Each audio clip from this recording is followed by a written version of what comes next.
So Dead Matter released their closed alpha nearly a year ago at the time of this recording, and so far, it hasn't looked too great.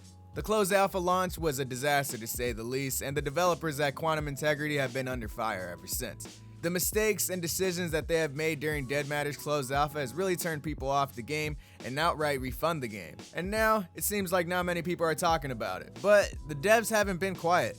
They have been doing some dev blogs talking about the state of the game and what they are doing to improve it. So today we're going to be looking at what the devs at Quantum Integrity have been up to. Who knows, maybe with this next update it will change the game around and finally get people to have some faith in Dead Matter. If you guys do enjoy the content, make sure to hit that subscribe button. We just hit 4,000 subs not too long ago, and it would be great to see the channel growing even more. And big shout out to the homie Kerbo for letting me use his footage from his .6 videos. He has some awesome content, a super cool dude, and covers other survival games and shooters as well. So I'd appreciate it if you guys went to check him out. But enough yapping, let's get into the video. So it seems like the .7 patch is going to be a change in the right direction for Dead Matter. The last patch we got was the .6 patch that was released in March, and here we are 5 months later waiting for the .7 patch.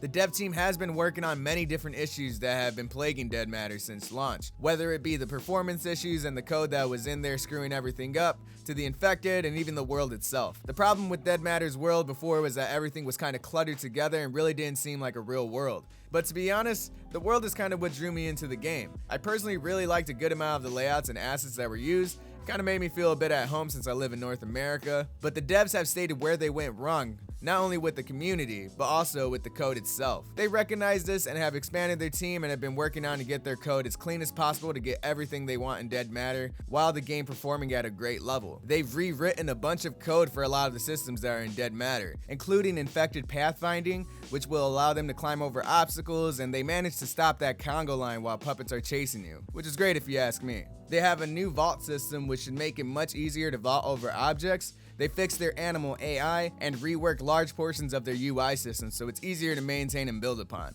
They also did some work on their item spawning, which should make it a lot easier for level designers to add keys, legendary weapons, notes from survivors, and more to the world. And along with that, item containers have been rewritten to allow only certain containers to be opened when you are on a certain quest. Something similar to Escape from Tarkov, which sounds pretty cool. They also worked on input bindings and the way internal objects are configured so they can easily expose variables to server owners. And then they also moved to C++ for third-person animations, which is a great step forward because animations can look a little cyberpunky, not gonna lie. But they did note that third-person animations still need some time and they will eventually get up to the look of the first-person animations. They have also moved away from using an old light system and implemented an ultra dynamic sky which they can modify over time if need be. They have a new dialogue system that's far less constrained and allow for communications with NPCs via different objects such as the radio, which sounds like it could be really cool especially for like quests and stuff, but I have to see it in practice. They have new engine level shading techniques that allow them to easily control interior lighting,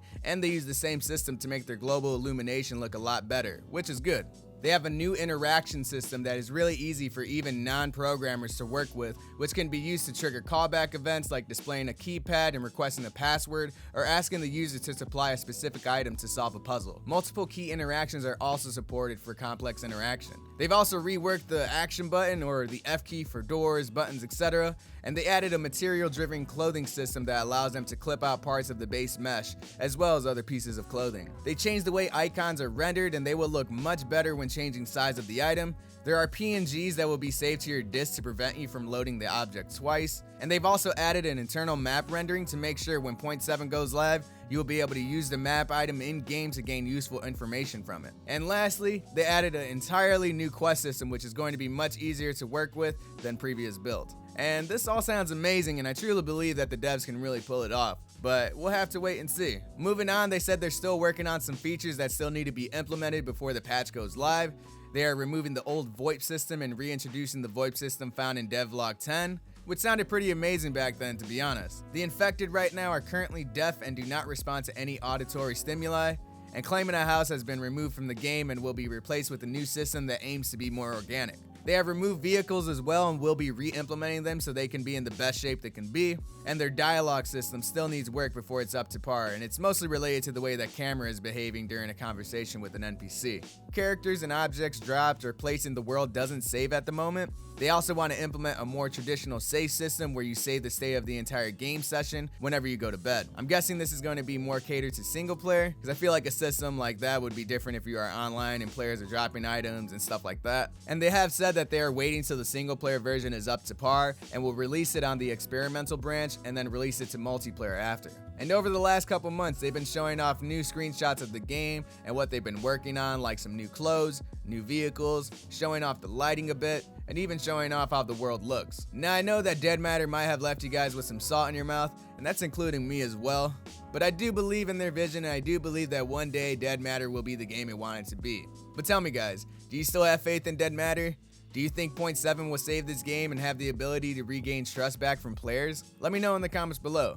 Thanks to everyone for popping out to the video. I hope you guys did learn something. And if you guys do enjoy the content, make sure to hit that subscribe button. I also cover other survival games like Scum, so if you're interested in that, you can click on the channel. And make sure to check out the homie Kerbo. I'll have his link in the description. But that's it for me, guys. Thanks for coming out to watch the video. I really do appreciate it.